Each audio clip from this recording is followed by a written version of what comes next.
ke informasi terkait konflik di perairan Natuna.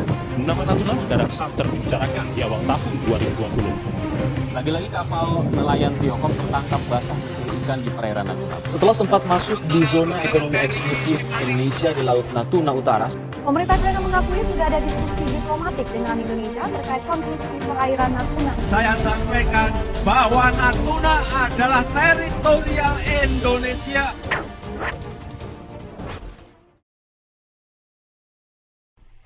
Halo semuanya, perkenalkan nama saya Rostania Nur Asia dari Fakultas Hukum Universitas Pembangunan Nasional Veteran Jakarta.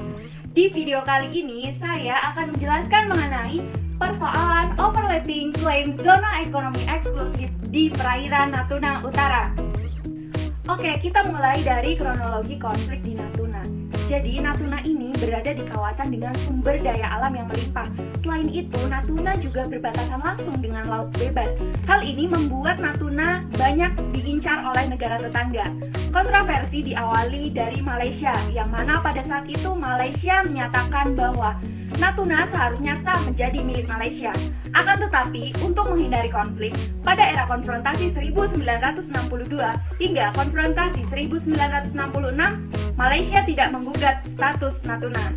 Lepas dari konflik tersebut, Indonesia mulai membangun infrastruktur di Natuna, dan penduduk Melayu menjadi penduduk mayoritas di sana. Nah, lanjut ya. Jadi, setelah konfrontasi antara Indonesia dengan Malaysia, muncullah sentimen anti-Cina di Kepulauan Natuna, di mana dari 5.000 sampai 6.000 etnis Tionghoa yang tersisa di sana hanya tersisa 1.000. Dan muncullah isu bahwa keturunan Tionghoa yang berada di Kepulauan Natuna menghubungi Presiden China pada saat itu untuk kemerdekaan Natuna.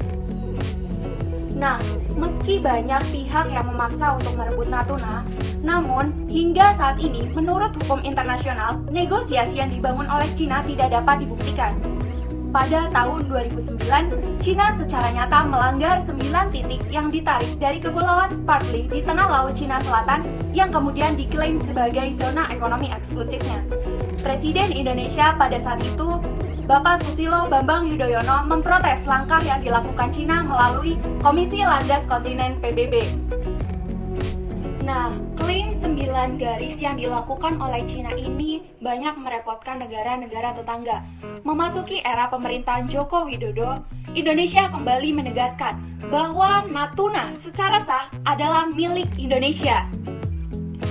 Nah, 9 titik yang ditarik oleh Cina ini sangat merugikan, khususnya bagi Indonesia, yang mana menurut Kementerian Luar Negeri, klaim Cina atas Natuna sudah melanggar zona ekonomi eksklusif milik Indonesia.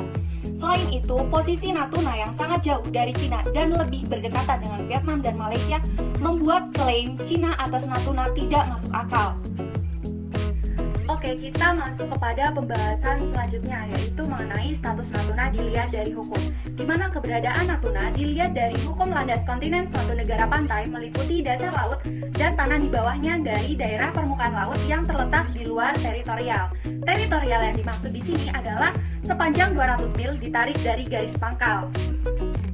Oke teman-teman, sebenarnya landas kontinen suatu negara itu tidak boleh melebihi apa yang sudah diatur dalam pasal 76 ayat 4 hingga ayat 6 UNCLOS 1982. Salah satu klaim Cina dalam hal ini adalah terkait garis demarkasi, yang mana tidak ada satupun peta yang bisa menjelaskan seperti apa garis demarkasi yang dimaksud oleh Cina ini.